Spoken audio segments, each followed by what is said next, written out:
she infiltrated the black space that makes her the villain, not only is your answer rooted in colorism, but Okay, so let's address at first things first the colorism comment, right? As someone who's a dark skinned black person, I think it's very important that we should always understand the way systems of oppression that affect us specifically as dark skinned black people work, so we don't say nonsense on the internet, right? So colorism is the system of oppression that marginalizes darker skinned people of within a similar racial group, right? So even if you wanted to do the thing, and it's very funny, like why some of these men just like they'll find any reason to cape for white women, like instead of like understanding how they harm the black community and black women as a whole, right?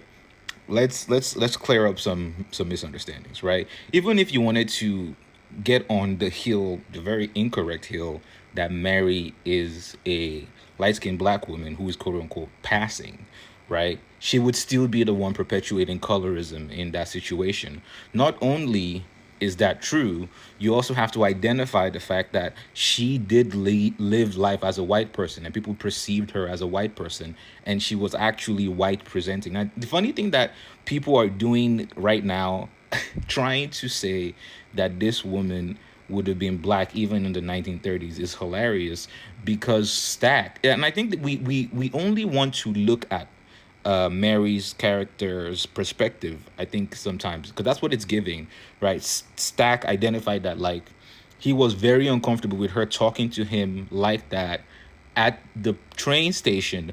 Fun fact, she was about to get on the whites only train. Yeah, she was about to get on the whites only train, right? Fun fact, right? But the way she was talking to him in that place made him uncomfortable, because between 1886 and 1941, over 4,000 black people lost their lives due to lynching in America.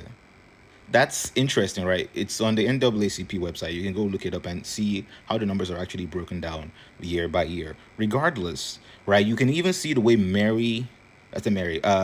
Sammy perceives her. He also sees. He said, "There's a white lady looking at you from over there." He was like, "You sure she white?" And he was like, "Yeah." And that's the thing, right? Race is about how you phenotypically present, and it's how people perceive you and how you use your perception in society to move through society. You see it once again when Remick, right, comes and sees her, right? He sees her and he says, "What about this white person who is in there? If white people see you as white, you're white." That's just how the story goes, because we know that the issue of race, especially in the context of America, is about assimilation towards whiteness.